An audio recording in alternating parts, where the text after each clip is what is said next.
esta semana iniciaremos con las áreas y contextos de intervención de la consejería y orientación.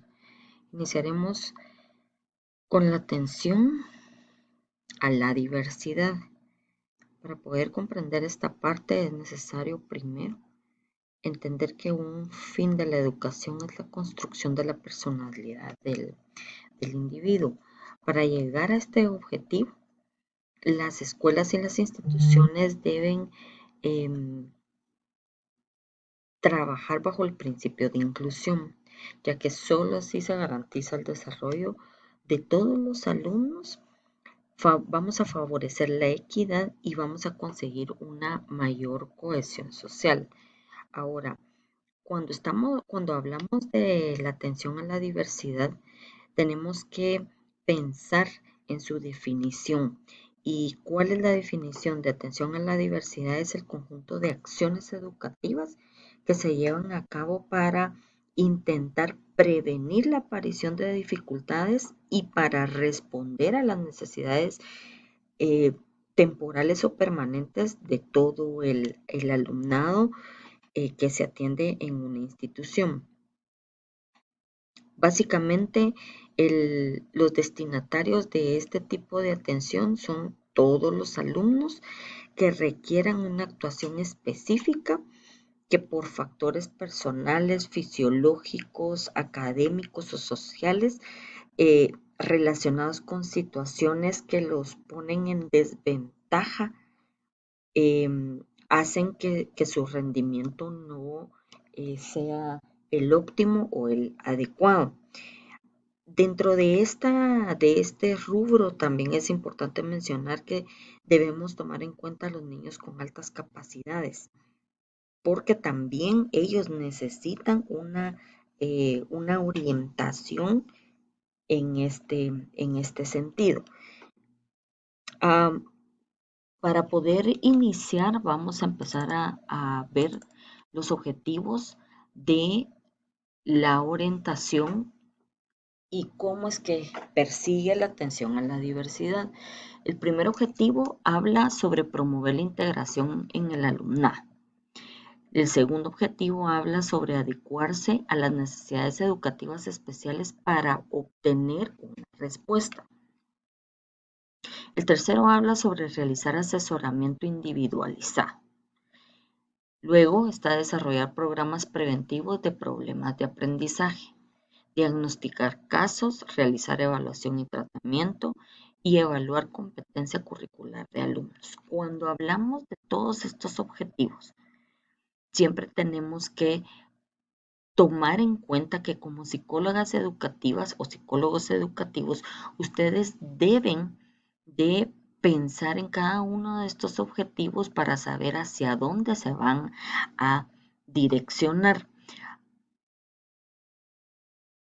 Ahora, hay diferentes factores que inciden en la diversidad. Por ejemplo, está el sexo.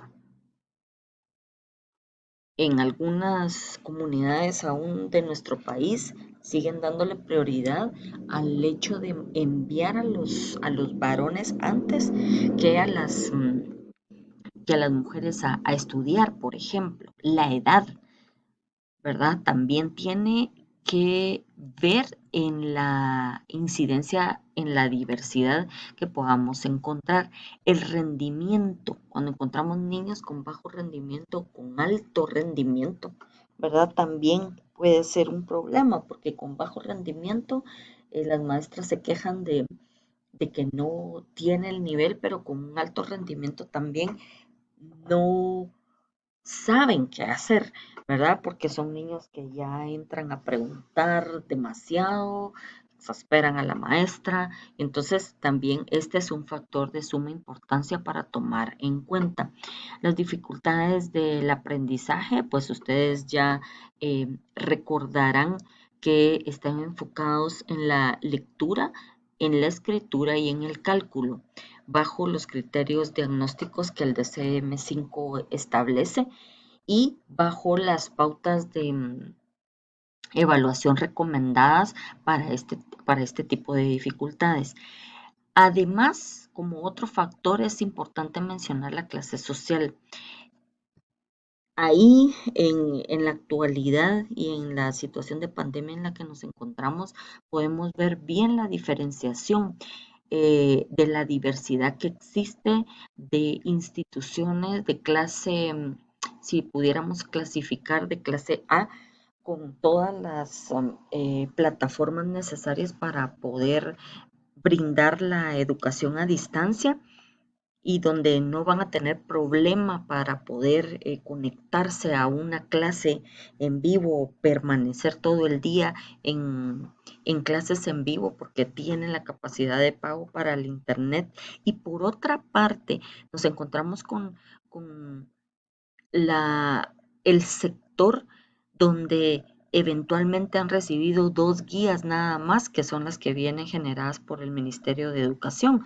Entonces, cuando hablamos de diversidad, no solo hablamos de necesidades educativas especiales como tal y toda su clasificación. Hablamos también de sexo, de edad de rendimiento, de clase social.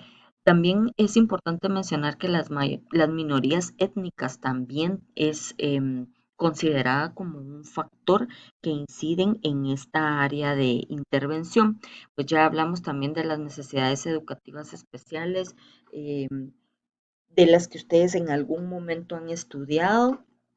Podemos mencionar las dificultades en los procesos visuales, en los procesos auditivos, en, en procesos de pensamiento, en dificultades motoras, en problemas de aprendizaje, en, en los espectros, en los diferentes espectros que existen. Por ahorita, pues tengo en mente el espectro autista, el trastorno por déficit de atención.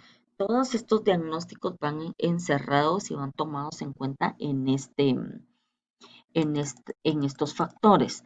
Además, pues como ya les mencioné, están los superdotados, los marginados, ¿verdad? Que por alguna u otra razón no tienen acceso a tener educación regular. Los inmigrantes también son tomados como esto y el absentismo escolar. Es decir, si nosotros nos queremos enfocar en atender esta área como psicólogos educativos tenemos muchísimo donde trabajar. Es decir, no solo enfocarnos en alguna dificultad como tal ya diagnosticada, sino simple y sencillamente si tenemos sectores dentro de las instituciones que reciban inmigrantes, también pues está dentro de los factores que incide a esa atención a la diversidad. Ahora, ¿cuáles son las estrategias de intervención? ¿Qué es lo que se espera de usted como psicóloga educativa o psicólogo educativo para poder intervenir? ¿Qué tipo de estrategia se espera de usted? La primera es la detección precoz. Reconocemos que algunos diagnósticos tienen que cumplirse a cierta edad. Sin embargo, antes de esa edad existen características o rasgos que a nosotros nos deben llamar la atención para poder hacer una detección precoz y entonces poder intervenir adecuadamente. Es decir, un niño, por ejemplo, de bajo rendimiento, no aprende las primeras letras, hay que poner atención a esas características porque probablemente no logre desenvolverse y adquirir los hábitos lectoescritos en la edad que corresponde y entonces si nosotros ya lo hemos detectado, es necesario que pongamos en alerta a los papás para poder estimular al alumno.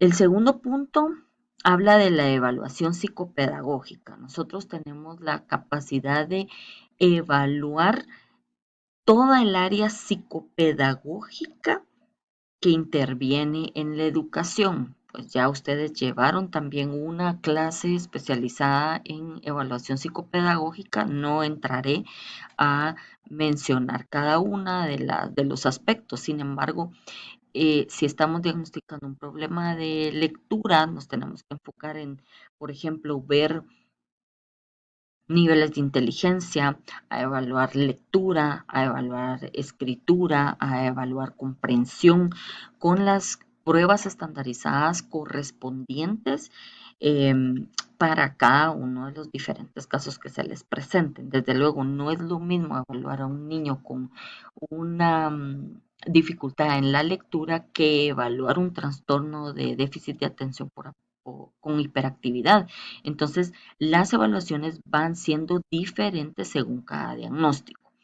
La tercera estrategia de intervención se refiere a las adaptaciones curriculares o adecuaciones curriculares. De igual manera, ustedes ya recibieron o están recibiendo una clase que refiere a este tipo de actividad que como psicólogas educativas deben conocer. Es una obligación de nosotros conocer acerca de las adaptaciones curriculares o adecuaciones curriculares para que podamos brindar la asesoría correspondiente y correcta a las maestras y a las instituciones y de igual manera a los padres de familia. Entonces, cuando hablamos de adaptaciones curriculares, podemos hablar desde adaptaciones curriculares que van desde lo más sencillo de forma hasta lo más profundo que compete a las adaptaciones curriculares. El cuarto punto que quiero platicarles en este momento es también sobre el asesoramiento a todos los que intervienen en el proceso. Es decir, usted no solo va a estar enfocada o enfocado al alumno, sino también tiene que intervenir en el proceso de asesoramiento con la maestra, con los padres, con el resto de la clase, con la dirección de la institución, con la coordinación, con los demás maestros. Y entonces, esa es otra estrategia que nosotros podemos utilizar. Y por último está la elaboración de materiales curriculares adaptados.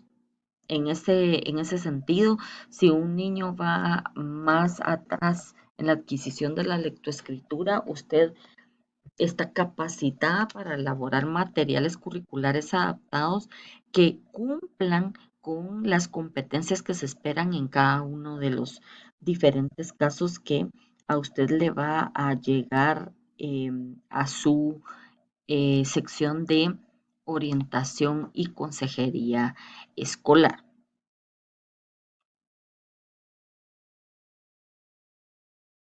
Ok, ahora, para poder continuar, necesitamos saber que no solo existen los factores que inciden en la diversidad, que existen las estrategias de intervención, sino que también existen los programas de intervención y en el siguiente segmento desplegaremos cada uno de ellos.